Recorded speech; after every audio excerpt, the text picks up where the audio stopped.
हिंद, कैसे हैं आप सभी। आशा करता हूँ बहुत ही अच्छे होंगे। इस वीडियो में हम लेकर आए हैं आपके लिए टॉप जी के जीएस के प्रश्न। ये ऐसे प्रश्न हैं जो बार बार एग्जाम में पूछते हैं या बहुत ज्यादा एग्जाम में पूछे जाते हैं। तो चलिए वीडियो की तो शुरुआत करते हैं। किसी भी एग्जाम की तैयारी कर रहे हैं, प्रैक्टिस के तौर पर भी इस वीडियो को देख सकते हैं। लास्ट में बताइए टोटल आपके कितने क्वेश्चन सही हैं। चलिए देखते हैं पहला क्वेश्चन क्या पूछा है आपसे। पहला क्वेश्चन पूछा है भारतीय दंड संहिता किस वर्ष लागू हुई थी। भारतीय दंड संहिता किस वर्ष लागू हुई थी आपसे पूछा। चलिए बता दीजिए।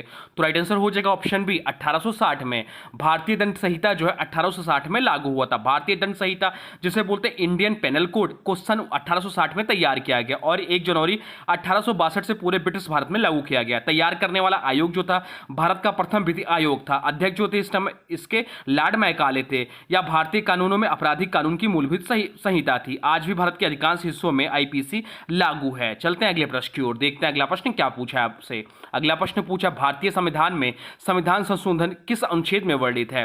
भारतीय संविधान में संविधान संशोधन किस अनुच्छेद में वर्णित है, यह आपसे पूछा है। चलिए बता दीजिए। इंपॉर्टेंट प्रश्न है या बार बार एग्जाम में पूछता है। तो राइट आंसर हो जाएगा ऑप्शन बी अनुच्छेद 368 जो है संविधान संशोधन इस अनुच्छेद में वर्णित है। भारतीय संविधान में संविधान संशोधन अमेंडमेंट ऑफ द कॉन्स्टिट्यूशन से संबंधित प्रावधान अनुच्छेद 368 में दिए गए हैं। अनुच्छेद 368 यह बताता है कि भारत का संविधान किस प्रकार संशोधित किया जा सकता है। संविधान संशोधन के 3 प्रकार हैं। साधारण बहुमत से संशोधन, विशेष बहुमत से संशोधन, विशेष बहुमत प्लस आधे राज्यों की मंजूरी से संशोधन। प्रथम संविधान संशोधन जो हुआ था यह भी पूछ लेता तो वर्ष 1951 में हुआ था। कब हुआ था पहला संविधान संशोधन? तो वर्ष 1951 में हुआ था। यह भी ध्यान रखिएगा। बाकी ऑप्शन में दिया अनुच्छेद 360 तो वित्तीय आपातकाल से संबंधित है। अनुच्छेद 352 राष्ट्रीय आपातकाल से संबंधित है। अनुच्छेद 14 जो है समानता का अधिकार राइट टू इक्वलिटी से संबंधित है। चलते हैं अगले प्रश्न की ओर, देखते हैं अगला प्रश्न क्या पूछा है आपसे। अगला प्रश्न पूछा कौन सा प्रोटीन रक्त का थक्का बनाने में सहायक होता है। कौन सा प्रोटीन रक्त का थक्का बनाने में सहायक होता है, यह आपसे पूछा है। इंपॉर्टेंट क्वेश्चन है, बार बार पूछता है। चलिए बता दीजिए कमेंट बॉक्स में। तो राइट आंसर हो जाएगा ऑप्शन सी थ्रोम्बिन। थ्रोम्बिन एक एंजाइम और प्रोटीन है जो रक्त का थक्का बनाने की प्रक्रिया में मुख्य भूमिका निभाता है। प्लेटलेट्स और कैल्शियम की भूमिका भी होती है इसमें। चलते हैं अगले प्रश्न की ओर, देखते हैं अगला प्रश्न क्या पूछा है आपसे। अगला प्रश्न पूछा वर्तमान में तमिलनाडु के मुख्यमंत्री कौन है। वर्तमान समय में तमिलनाडु के मुख्यमंत्री कौन है, यह आपसे पूछा है। चलिए बता दीजिए राइट आंसर। तो राइट आंसर हो जाएगा ऑप्शन है एमके स्टालिन। एमके स्टालिन वर्तमान समय में तमिलनाडु के मुख्यमंत्री हैं। बात हो रही है तमिलनाडु की जिसकी स्थापना हुई थी 1 नवंबर 1956 को। 1 नवंबर 1956 की इसकी स्थापना हुई थी। राजधानी जो है चेन्नई, चेन्नई इसकी राजधानी है। और राज्यपाल हो जाते हैं वर्तमान समय आर.एन. रवि। मुख्यमंत्री अभी हम लोग बात किए एम के स्टालिन है। तो नए उप मुख्यमंत्री भी है जो उदयनिधि स्टालिन हैं। पार्टी जो इनकी है ऑल इंडिया अन्ना द्रविड़ मुन्नेम कन्गडम जिसे डीएमके बोलते हैं, या इनकी पार्टी है। सीटों की बात करें यहाँ पे तो लोकसभा की 39 सीटें हैं। लोकसभा की 39 सीटें हैं, राज्यसभा की 18 सीटें और विधानसभा की 234 सीटें हैं तमिलनाडु राज्य में। तो ये जो भी सब पॉइंट बता रहा हूँ बहुत ही इंपॉर्टेंट है, इससे भी एग्जाम में क्वेश्चन पूछ लेते हैं। चलते हैं अगले प्रश्न की ओर, देखते हैं अगला प्रश्न क्या पूछा है आपसे। अगला प्रश्न पूछा वर्तमान में पश्चिम बंगाल के मुख्यमंत्री कौन है। वर्तमान समय में पश्चिम बंगाल के मुख्यमंत्री कौन है, यह आपसे पूछा है। ये देश की पहली महिला रेल मंत्री भी रही हैं, यह पॉइंट भी ध्यान रखिएगा। तो ये जो है वो है ममता बनर्जी। सुश्री ममता बनर्जी वर्तमान समय में पश्चिम बंगाल की मुख्यमंत्री हैं। बात क्या हो रही पश्चिम बंगाल की जिसकी स्थापना हुई थी 1 नवंबर 1956 को। 1 नवंबर 1956 को इसकी भी स्थापना हुई थी। राजधानी जो है वह कोलकाता है। कोलकाता इसकी राजधानी है। कोलकाता इसकी राजधानी है। और राज्यपाल जो होते हैं डॉक्टर सीबी आनंद बोस इसके राज्यपाल है। मुख्यमंत्री हो जाती है ममता बनर्जी। यहाँ जो सीटों की बात करें तो यहाँ लोकसभा की 42 सीटें हैं। लोकसभा की 42 सीटें हैं, राज्यसभा की 16 सीट और विधानसभा की 294 सीटें हैं पश्चिम बंगाल राज्य में। चलते हैं अगले प्रश्न की ओर। अगला प्रश्न पूछा है वर्तमान में असम राइफल्स के नए महानिदेशक कौन बने हैं। वर्तमान में असम राइफल्स के नए महानिदेशक कौन बने हैं, यह आपसे पूछा है। चलिए बता दीजिए, देखते हैं आपकी तैयारी कैसी है। अगर आप राइट आंसर कमेंट बॉक्स में लिख लेते हैं तो हम मान लेंगे कि आपकी तैयारी बहुत ही अच्छी है। चलिए बता दीजिए। तो राइट आंसर हो जाएगा ऑप्शन बी विकास लखेड़ा। विकास लखेड़ा वर्तमान समय में असम राइफल्स के नए महानिदेशक हैं। बात हो रही असम राइफल्स की जिसकी स्थापना हुई थी 1835 में। 1835 में इसकी स्थापना हुई थी। इसका हेडक्वार्टर कहाँ है? तो हेडक्वार्टर शिलांग मेघालय में। महानिदेशक है विकास लखेड़ा, ये 22वें हैं। असम राइफल्स का गठन 1835 में कच्छार लेबी के नाम से किया गया था। 1971 में इसका नाम बदलकर असम राइफल्स रखा गया। असम राइफल्स को प्यार से पूर्वोत्तर का प्रहरी और पर्वतीय लोगों का मित्र भी कहा कहते हैं। अब चलते हैं अगले प्रश्न की ओर, देखते हैं अगला प्रश्न क्या पूछा है आपसे। अगला प्रश्न पूछा, वर्तमान में सीमा सुरक्षा बल बीएसएफ बॉर्डर सिक्योरिटी फोर्स के नए महानिदेशक कौन है? यह आपसे पूछा, चलिए बता दीजिए। तो राइट आंसर हो जाएगा ऑप्शन है दलजीत सिंह चौधरी। दलजीत सिंह चौधरी वर्तमान समय में सीमा सुरक्षा बल जिसे बोलते हैं बॉर्डर सिक्योरिटी फोर्स के नए महानिदेशक हैं। बात हो रही बॉर्डर सिक्योरिटी फोर्स सीमा सुरक्षा बल की, जिसकी स्थापना हुई थी 1 दिसंबर 1965 को इसकी स्थापना हुई थी। हेडक्वार्टर भी पूछ लेता तो हेडक्वार्टर इसके न्यू दिल्ली में इसका हेडक्वार्टर है और महानिदेशक हो जाते हैं दलजीत सिंह चौधरी। चलते हैं अगले प्रश्न की ओर, देखते हैं अगला प्रश्न क्या पूछा है आपसे। अगला प्रश्न पूछा है, भारत के संविधान में ग्राम सभा की अवधारणा किस अनुच्छेद में दी गई है? भारत के संविधान में ग्राम सभा की अवधारणा किस अनुच्छेद में दी गई है, यह आपसे पूछा है, चलिए बता दीजिए। तो राइट आंसर जो हो जाएगा वो हो जाएगा ऑप्शन बी, अनुच्छेद 243A में।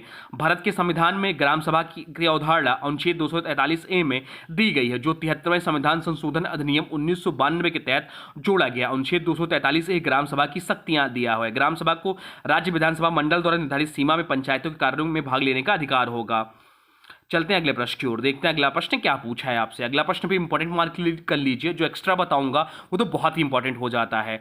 किस ग्रह को लाल ग्रह कहा जाता है? यह आपसे पूछा है। किस ग्रह को लाल ग्रह कहा जाता है, यह आपसे पूछा है, चलिए बता दीजिए। तो राइट आंसर हो जाएगा ऑप्शन बी, मंगल ग्रह को लाल ग्रह कहा जाता है। मंगल ग्रह को लाल ग्रह कहा जाता है। मंगल की सतह पर लोह ऑक्साइड जिसे जिसका रासायनिक सूत्र होता है Fe2O3 की बहुतायत होती है, जो इसे लालिमा युक्त रक्त प्रदान करता है। चलिए ग्रहों से संबंधित कुछ महत्वपूर्ण प्रश्न बताते हैं। पूछ लेता है सौरमंडल का सबसे बड़ा ग्रह कौन सा है? सौरमंडल का सबसे बड़ा ग्रह कौन सा है वह पूछ लेता हूँ। यह बृहस्पति है। पूछता है कि सौरमंडल का सबसे छोटा ग्रह कौन सा है? तो सौरमंडल का सबसे छोटा ग्रह जो है बुध है, जिसे मरकरी भी बोलते हैं। एक क्वेश्चन बनता है लाल ग्रह कौन सा है? तो लाल ग्रह जो है मंगल जो है लाल ग्रह है।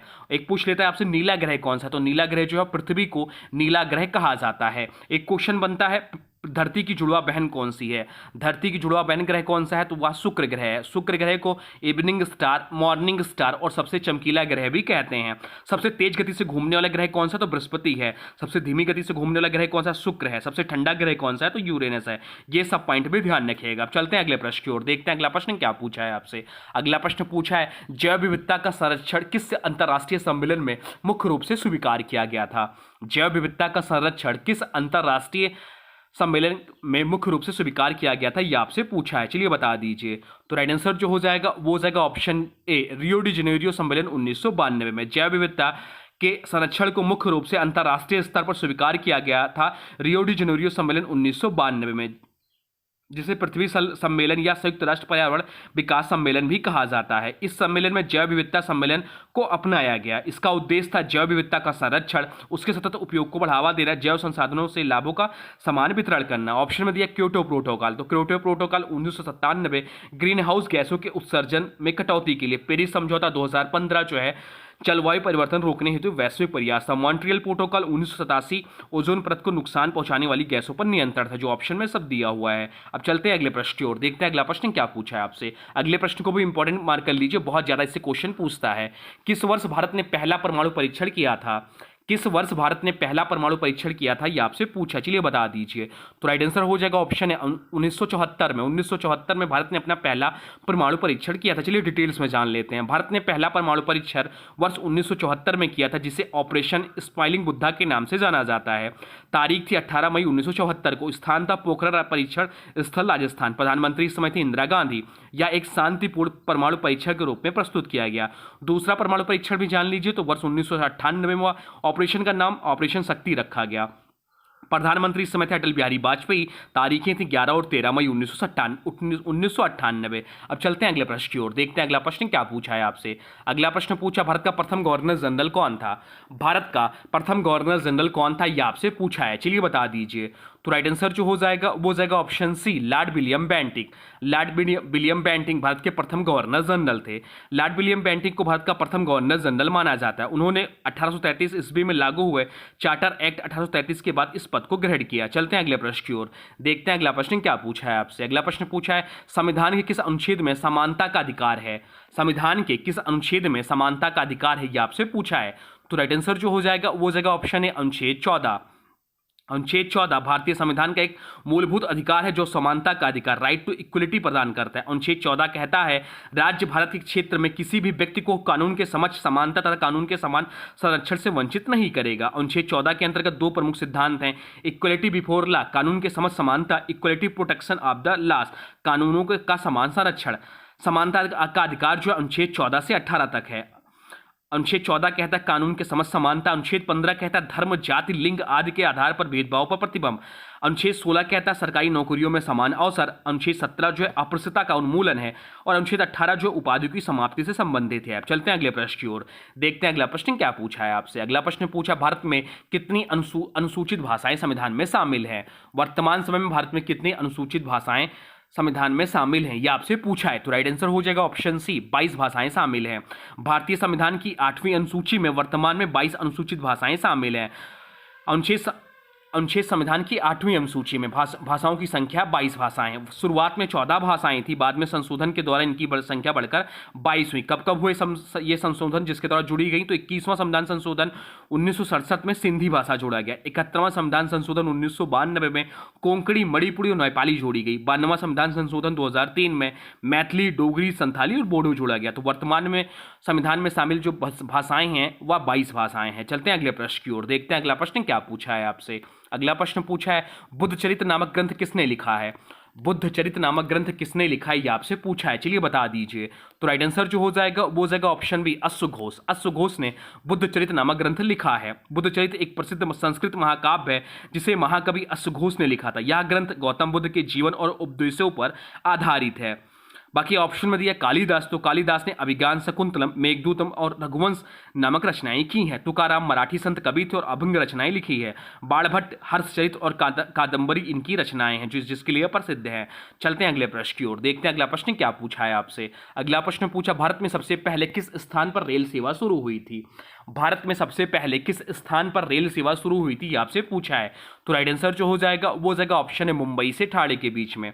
भारत में पहली बार रेल सेवा की शुरुआत 16 अप्रैल 1853 को मुंबई से ठाणे के बीच हुई थी। तारीख था 16 अप्रैल 1853 को। दूरी जो थी लगभग 34 किलोमीटर। इंजन 3 भाप इंजन थे, सुल्तान सिंध और साहिब। कंपनी जो था ग्रेट इंडियन पेनिसुलर रेलवे, या भारत के में रेल इतिहास शुरुआत मानी जाती है। चलते हैं अगले प्रश्न की ओर, देखते हैं अगला प्रश्न क्या पूछा है आपसे। अगला प्रश्न पूछा मनुष्य की आंख किस प्रकार की लेंस होती है। मनुष्य की आंख में किस प्रकार की लेंस होती है, आपसे पूछा है। तो राइट आंसर हो जाएगा ऑप्शन बी, उत्तल लेंस होता है। उत्तल लेंस दूर दृष्टि दोष के निवारण के लिए भी उत्तल लेंस का प्रयोग करते हैं। अवतल लेंस का प्रयोग निकट दृष्टि दोष के निवारण के लिए किया जाता है। मनुष्य की आंख में उपस्थित लेंस एक प्राकृतिक उत्तल लेंस होता है। चलते हैं अगले प्रश्न की ओर, देखते हैं अगला प्रश्न क्या पूछा है आपसे। अगला प्रश्न पूछा है लौह स्तंभ कहाँ स्थित है। लौह स्तंभ जो है वह कहाँ स्थित है, ये आपसे पूछा है, चलिए बता दीजिए। तो राइट आंसर जो हो जाएगा वो जाएगा ऑप्शन बी, कुतुब मीनार परिसर दिल्ली में स्थित है लौह स्तंभ। लौह स्तंभ जिसे बोलते हैं आयरन पिलर, भारत का प्राचीन धातु कला और वैज्ञानिक ज्ञान का अद्भुत उदाहरण है। यह दिल्ली में कुतुब मीनार परिसर में स्थित है। स्थान मेहरौली कुतुब मीनार परिसर दिल्ली। समय लगभग 4वीं शताब्दी में। लिपि थी इसके संस्कृत में ब्राह्मी लिपि में लिखा है। निर्माता कहा जाता है कि यह सम्राट चंद्रगुप्त द्वितीय विक्रमादित्य के काल में बना था। विशेषता क्या है इसकी, तो 1600 वर्षों में अधिक समय बीत जाने पर भी यह जंग नहीं लगा है, जो भारत की प्राचीन धातु कला की श्रेष्ठता को दर्शाता है। चलते हैं अगले प्रश्न की ओर, देखते हैं अगला प्रश्न क्या पूछा है आपसे। अगला प्रश्न पूछा है मेट्रो रेल सेवा भारत में सबसे पहले कहां शुरू हुई थी। मेट्रो रेल सेवा भारत में सबसे पहले कहां शुरू हुई थी, आपसे पूछा है, चलिए बता दीजिए। तो राइट आंसर जो हो जाएगा वो जाएगा ऑप्शन सी, कोलकाता में। भारत में मेट्रो रेल सेवा की शुरुआत सबसे पहले कोलकाता में हुई थी। यह एशिया की सबसे पहली भूमिगत मेट्रो सेवा में से एक थी। शुरुआत हुई 24 अक्टूबर 1984 को। यह भारत की सबसे पुरानी मेट्रो सेवा है। अन्य शहरों की बात करें तो कोलकाता में 1984 में शुरुआत हुई। दिल्ली में मेट्रो की शुरुआत कब हुई, तो 2002 से हुई। बेंगलुरु में मेट्रो की शुरुआत 2011 से हुई। मुंबई में मेट्रो की शुरुआत 2014 से हुई। अब चलते हैं अगले प्रश्न की ओर, देखते हैं अगला प्रश्न क्या पूछा है आपसे। अगला प्रश्न पूछा विश्व का सबसे बड़ा महासागर कौन सा है। विश्व का सबसे बड़ा महासागर कौन सा है, यह आपसे पूछा है, चलिए बता दीजिए। तो राइट आंसर जो हो जाएगा वो जाएगा ऑप्शन सी, प्रशांत महासागर। प्रशांत महासागर जो है विश्व का सबसे बड़ा महासागर। चलिए महासागर से संबंधित महत्वपूर्ण प्रश्न जान लेते हैं जो बार बार एग्जाम में पूछ पूछता है विश्व का सबसे बड़ा महासागर, तो प्रशांत महासागर है। तो यही आपसे पूछ सकता है कि विश्व का सबसे छोटा महासागर कौन सा है, तो विश्व का सबसे छोटा महासागर जो आर्कटिक महासागर है। विश्व का सबसे गहरा महासागर कौन सा, तो प्रशांत महासागर है। सबसे अधिक द्वीप किस महासागर में है, तो प्रशांत महासागर में है। भारत किस महासागर के किनारे स्थित है, तो हिंद महासागर के किनारे स्थित है। विश्व का तीसरा सबसे बड़ा महासागर कौन सा है, तो विश्व का तीसरा सबसे बड़ा महासागर हिंद महासागर है। विश्व की सबसे गहरी खाई किस में है, तो मेरियाना ट्रेंच प्रशांत महासागर में। सबसे गर्म महासागर कौन सा है, तो हिंद महासागर। सबसे ठंडा महासागर कौन सा है, तो आर्कटिक महासागर। ये सब पॉइंट भी ध्यान रखिएगा। अब चलते हैं अगले प्रश्न की ओर। अगला प्रश्न पूछा है भारतीय संविधान में मूल अधिकारों की शुरुआत किस अनुच्छेद में होती है। भारतीय संविधान में मूल अधिकारों की शुरुआत किस अनुच्छेद में होती है, यह आपसे पूछा है। तो राइट आंसर हो जाएगा ऑप्शन ए, अनुच्छेद 12 में। भारतीय संविधान में मूल अधिकारों फंडामेंटल राइट्स की शुरुआत अनुच्छेद 12 से होती है। अनुच्छेद 12 से 35 तक मूल अधिकारों को वर्णन किया गया है। इसमें नागरिकों को न्याय, स्वतंत्रता, समानता और सम्मान की गारंटी देता है। अनुच्छेद 12 क्या कहता है, तो अनुच्छेद 12 राज्य की परिभाषा देता है, यानी किन संस्थानों पर मूल अधिकारों की बाध्यता लागू होती है, इनमें शामिल है। चलते हैं अगले प्रश्न की ओर, देखते हैं अगला प्रश्न क्या पूछा है आपसे। अगला प्रश्न पूछा है भारतीय रिजर्व बैंक की स्थापना किस वर्ष हुई थी। सरल क्वेश्चन है, बता दीजिए राइट आंसर। भारतीय रिजर्व बैंक आरबीआई की स्थापना किस वर्ष हुई थी, यह आपसे पूछा है। भारतीय रिजर्व बैंक को बैंकों का बैंक कहा जाता है, तो राइट आंसर हो जाएगा ऑप्शन बी, 1935 में इसकी स्थापना हुई थी। चलिए आरबीआई से संबंधित कुछ महत्वपूर्ण प्रश्न जान लेते हैं जो बार बार एग्जाम में पूछता है। भारतीय रिजर्व बैंक की स्थापना 1 अप्रैल 1935 को हुई थी। आरबीआई का मुख्यालय कहाँ है वर्तमान समय में, तो मुंबई में है। आरबीआई की स्थापना किस अधिनियम के तहत हुई थी, तो आरबीआई एक्ट 1934 के तहत हुई थी। आरबीआई का राष्ट्रीयकरण कब हुआ, तो 1 जनवरी 1949 को हुआ। आरबीआई की स्थापना पहले कहाँ हुई थी, तो कोलकाता में, बाद में मुंबई स्थानांतरित। भारत के पहले आरबीआई गवर्नर कौन है, तो सर ऑसबॉर्न स्मिथ है। भारत के पहले भारतीय गवर्नर कौन थे, तो सीडी देशमुख साहब थे। चलते हैं अगले प्रश्न की ओर, देखते हैं अगला प्रश्न क्या पूछा है आपसे। अगला प्रश्न पूछा है भारतीय संसद का पहला महिला अध्यक्ष कौन बनी। भारतीय संसद की पहली महिला अध्यक्ष कौन बनी, यह आपसे पूछा है। चलिए बता दीजिए राइट आंसर। तो राइट आंसर हो जाएगा ऑप्शन बी, मीरा कुमार। मीरा कुमार भारतीय संसद की पहली महिला अध्यक्ष बनी, लोकसभा अध्यक्ष। मीरा कुमार भारतीय संसद लोकसभा की पहली महिला अध्यक्ष बनी है। कार्यकाल इनका था 2009 से 2014। ये लोग 15वीं लोकसभा थी। राजनीतिक दल किससे जुड़ी, तो भारतीय राष्ट्रीय कांग्रेस से। वह एक भारतीय विदेश सेवा आईएफएस अधिकारी भी रह चुकी हैं। वह स्वतंत्र भारत के पहले कानून मंत्री बाबू जगजीवन राम की पुत्री भी हैं। ऑप्शन में दिया सरोजिनी नायडू, तो स्वतंत्र भारत की पहली महिला राज्यपाल थी उत्तर प्रदेश की। सुषमा स्वराज भारत की पहली महिला विदेश मंत्री पूर्णकालिक। प्रतिभा पाटिल भारत की पहली महिला राष्ट्रपति हैं। अब चलते हैं अगले प्रश्न की ओर, देखते हैं अगला प्रश्न क्या पूछा है आपसे। अगला प्रश्न पूछा है कंप्यूटर वायरस शब्द का प्रयोग पहली बार किसने किया था। कंप्यूटर वायरस शब्द का प्रयोग पहली बार किसने किया था, यह आपसे पूछा। चलिए इंपॉर्टेंट प्रश्न है, बता दीजिए राइट आंसर। तो राइट आंसर हो जाएगा option B, John von Neumann ने। कंप्यूटर वायरस शब्द का प्रयोग पहली बार जॉन वॉन न्यूमैन ने किया था। 1949 में उन्होंने theory of self reproducing automata नामक शोध पत्र में इस विचार को प्रस्तुत किया। यह विचार आगे चलकर कंप्यूटर वायरस के सिद्धांत की नींव बना। वह आधुनिक कंप्यूटर आर्किटेक्चर के जनक भी माने जाते हैं। बाकी ऑप्शन में दिया चार्ल्स बेबेज, तो चार्ल्स बेबेज आधुनिक कंप्यूटर के जनक कहे जाते हैं। एलन ट्यूरिंग की बात करें तो ट्यूरिंग मशीन व कृत्रिम बुद्धिमत्ता के जनक हैं। टिम बर्नर्स-ली की बात करें तो WWW जिसे वर्ल्ड वाइड वेब बोलते हैं के आविष्कारक हैं टिम बर्नर्स-ली। अब चलते हैं अगले प्रश्न की ओर, देखते हैं अगला प्रश्न क्या पूछा है आपसे। अगला प्रश्न पूछा भारत में राष्ट्रीय खेल दिवस किन महान खिलाड़ी की स्मृति में मनाया जाता है। भारत में राष्ट्रीय खेल दिवस किस महान खिलाड़ी की स्मृति में मनाया जाता है, यह आपसे पूछा है। चलिए बता दीजिए। तो राइट आंसर हो जाएगा ऑप्शन सी, मेजर ध्यानचंद की स्मृति में भारत में राष्ट्रीय खेल दिवस मनाया जाता है। कब मनाया जाता है राष्ट्रीय खेल दिवस, तो 29 अगस्त को मनाया जाता है। कब मनाया जाता है, तो 29 अगस्त को राष्ट्रीय खेल दिवस भारत में मनाया जाता है। भारत में राष्ट्रीय खेल दिवस हर साल 29 अगस्त को हॉकी के जादूगर मेजर ध्यानचंद की स्मृति में मनाया जाता है। वह भारत के सर्वश्रेष्ठ हॉकी खिलाड़ी माने जाते हैं। उन्होंने भारत को 3 ओलंपिक स्वर्ण पदक दिलाए, 1928 में, 1932 में और 1936 में। उनकी स्मृति में राष्ट्रीय खेल पुरस्कार जैसे अर्जुन, द्रोणाचार्य और मेजर ध्यानचंद खेल रत्न पुरस्कार दिया जाता है। सबसे पहले मेजर ध्यानचंद खेल रत्न पुरस्कार पाने वाले जो थे वो पंकज आरवाड़ी थे। नहीं, राइट आंसर क्या है आप लोग कमेंट बॉक्स में बता दीजिए। ये आपके लिए असाइनमेंट है आज का। चलिए बता देते हैं। विश्वनाथ आनंद पहले थे मेजर ध्यानचंद खेल रत्न पुरस्कार पाने वाले पहले थे। और इससे पहले जो इसका नाम था वो राजीव गांधी खेल रत्न पुरस्कार था। बाद में इसका नाम बदलकर मेजर ध्यानचंद खेल रत्न पुरस्कार कर दिया गया। और इसको पाने वाले पहले जो थे वो थे विश्वनाथ आनंद जो पहले ग्रैंड मास्टर भी रहे हैं। शतरंज के। चलते हैं अगले प्रश्न की ओर। अगला प्रश्न पूछा है भारतीय संसद का निचला सदन कौन सा है। भारतीय संसद का निचला सदन कौन सा है ये आपसे पूछा, चलिए बता दीजिए। तो राइट आंसर जो हो जाएगा वो जाएगा ऑप्शन सी, लोकसभा। लोकसभा जो है भारतीय संसद का निचला सदन है। भारतीय संसद दो सदनों में मिलकर बनी है, राज्यसभा और लोकसभा। राज्यसभा को उच्च सदन कहते हैं और लोकसभा को निचला सदन कहते हैं। राष्ट्रपति जो है संसद का अभिन्न अंग है। चलिए लोकसभा से संबंधित महत्वपूर्ण प्रश्न जान लेते हैं।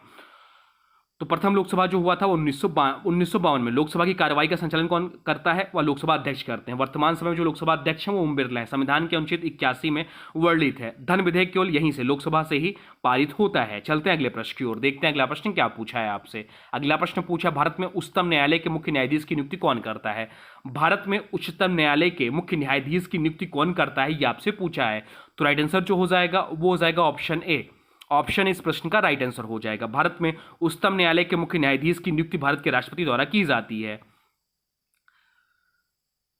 चलते हैं अगले प्रश्न की ओर, देखते हैं अगला प्रश्न क्या पूछा है आपसे। अगला प्रश्न पूछा है भारत के राष्ट्रपति की नियुक्ति की अवधि कितनी होती है। भारत के राष्ट्रपति की नियुक्ति की अवधि कितनी होती है आपसे पूछा है, चलिए बता दीजिए। तो राइट आंसर जो हो जाएगा वो हो जाएगा ऑप्शन बी, 5 वर्ष। भारत के राष्ट्रपति की नियुक्ति की अवधि जो होती है वह 5 वर्ष होती है। चलिए राष्ट्रपति से संबंधित कुछ महत्वपूर्ण प्रश्न जान लेते हैं। तो भारत के राष्ट्र के प्रमुख होते हैं वह राष्ट्रपति होते हैं। भारत के किस भाग में राष्ट्रपति का उल्लेख है, तो भाग 5 में अनुच्छेद 52 से 78 तक राष्ट्रपति के बारे में उल्लेख है। राष्ट्रपति का चुनाव निर्वाचक मंडल द्वारा होता है, सीधे जनता द्वारा नहीं। राष्ट्रपति का कार्यकाल जो होता है 5 वर्ष का होता है। राष्ट्रपति भवन कहाँ है, तो नई दिल्ली में स्थित है।